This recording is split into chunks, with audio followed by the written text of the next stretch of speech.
Welcome back. We're stepping into stage 03, where we finally start making things. Meet Sara. She's kicking off a new project and needs a handful of empty files, a readme, a config, a gitignore, and indexed HTML. Opening each one in an editor just to save it blank. Way too tedious. What she needs is a single 5-letter command that creates a file instantly, safely, with no fuss. That command is touch. Here's the clever twist about touch. It actually does 2 different jobs, and which one depends on whether your file already exists. If the file isn't there yet, touch creates it, empty, ready, waiting. If the file is already there, touch leaves the content alone and just bumps its timestamp to right now, like saying, this was poked at this moment. For now, focus on mode 1, creating empty files. That's Sara's world, and that's where we're heading. Mode 2 will click into place naturally later on. So let's actually try it. Type touch, then a space, then whatever you want to call your new file. Here we're going with newfile.txt. Hit enter and nothing happens. No message, no confetti, just a fresh prompt waiting for you. That's Linux's way of saying done. And if you want proof, run ls with the file name. There it is, sitting quietly on your disk, empty and ready. Remember this pattern. No news is good news. Now here's where touch really shines. Instead of running it 4 separate times, just list every file name in one go, readme.md, config.iml, gitignore, index.html, and touch creates them all at once. That's exactly how Sara spins up a fresh project skeleton in a single keystroke. And this is a pattern worth tucking away. Most Linux commands accept as many arguments as you throw at them. Learn it here with touch, and you'll see it everywhere. So let's zoom out and see the 3 situations where touch naturally shows up. First, project scaffolding, exactly what we just did, creating a whole set of starter files in one shot.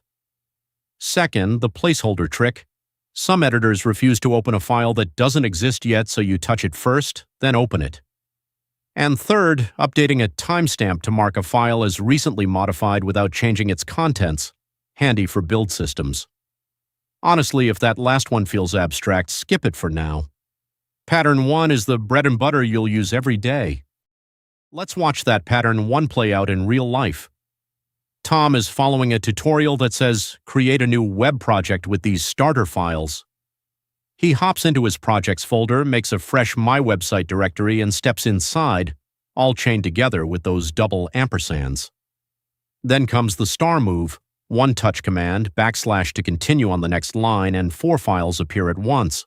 A quick ls confirms it, index.html, styled CSS, script.js, readme.md, all 0 bytes, all ready to edit. 30 seconds, skeleton built. Now here's a classic stumble worth catching early. A beginner types touch on a file that already exists, expecting a clean slate, but surprise, the content's all still there. Touch never erases. On an existing file, it just bumps the timestamp. So before you create, build the habit of running ls first, or hit tab to autocomplete. If the name fills in, the file's already living there. To actually empty a file, that's a different tool, and we'll meet it in stage 09. Touch rarely works alone. It has 3 best friends you'll lean on constantly. Pair it with mkdir to scaffold a folder and drop files inside, the classic new project move. When you actually want content from the start, echo with a redirect creates and fills in 1 line, handy shortcut.